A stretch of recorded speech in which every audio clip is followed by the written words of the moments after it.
आज त्रिकोणमिति पार्ट 2 लेकर के आया हूँ मैं, ठीक है जी। और इसके पहले मैं त्रिकोणमिति का वीडियो बनाया हूँ पार्ट 1। इसको देखने से पहले आप पार्ट 1 जरूर देख लीजिए ताकि आपका त्रिकोणमिति का कॉन्सेप्ट पूरी तरह से मजबूत हो जाए। तो आओ मेरे साथ, आज हम लोग पढ़ेंगे त्रिकोणमिति पार्ट 2 पढ़ेंगे, जो क्लास 9, क्लास 10, क्लास 11 और क्लास 12 के लिए वेरी इम्पॉर्टेंट टॉपिक है, ठीक है जी। ओके, कोई प्रॉब्लम नहीं ना है।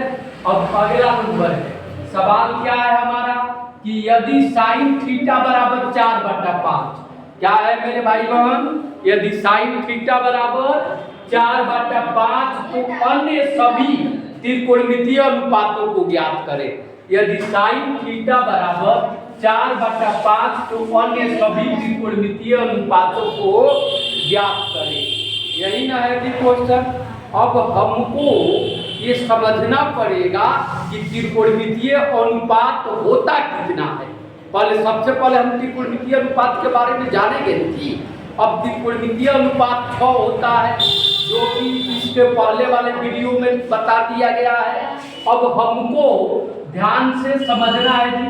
अब करेंगे क्या, तो साइन थीटा बराबर क्या है जी, 4/5 है।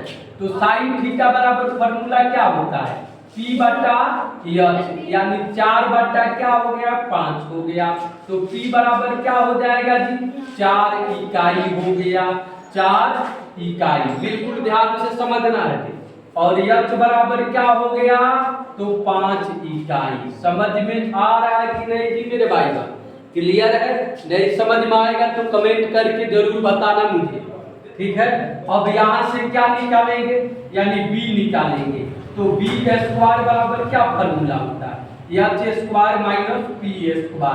तो B² बराबर H कितना है जी, 5 है, तो 5 का whole square minus P², P क्या है, 4 है, तो 4 का होल स्क्वायर।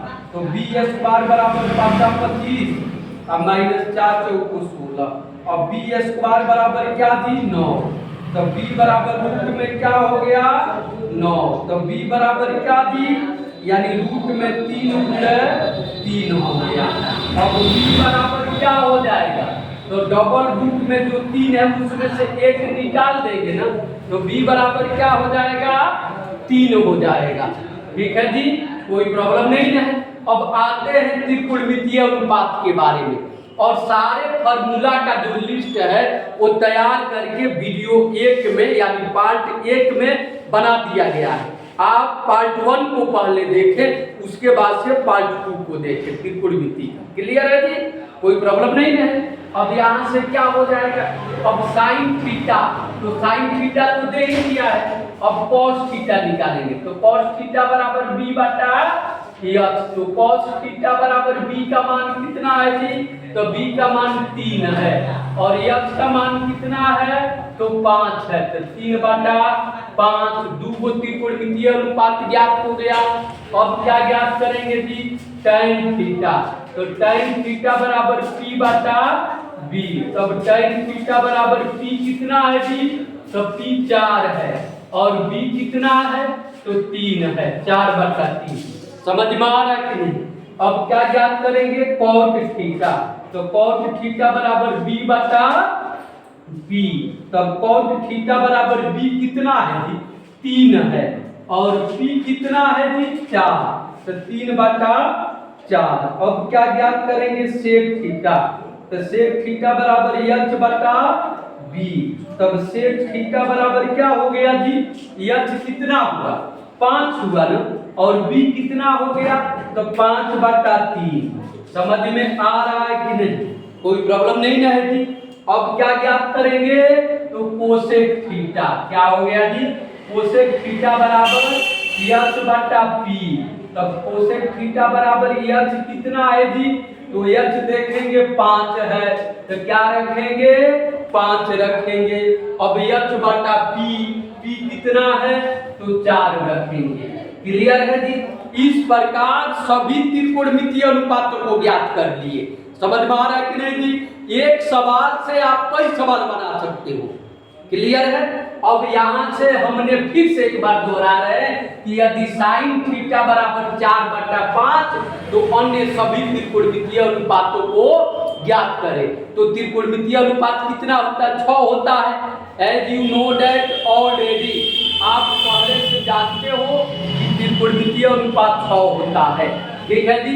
और हमने 6 को इसी क्वेश्चन में ज्ञात करने के लिए कह दिया है, ताकि इसको यदि आप बना लोगे तो निश्चित ही इस टाइप का जितना भी क्वेश्चन है केवल एक त्रिकोणमितीय अनुपात ज्ञात करने के लिए कहेगा, 2 कहेगा, उसको भी बना लोगे। इसलिए मैंने सारे को एक ही में बता दिया, ताकि इसको बताने के बाद आप इससे जो छोटा क्वेश्चन है इस पर आधारित अपने आप बनाओगे। तो यहाँ से क्या है जी, यानी त्रिकोणमितीय अनुपात 6 होता है ना, तो अब जिसमें से एक दे ही दिया है, तब cos थीटा हमने ज्ञात कर लिया, उसके बाद से tan थीटा ज्ञात कर लिया, उसके बाद से cos थीटा ज्ञात कर लिया 3 नंबर, उसके बाद से 4 नंबर sec थीटा ज्ञात कर लिया, अब 5 नंबर cosec थीटा ज्ञात कर लिया।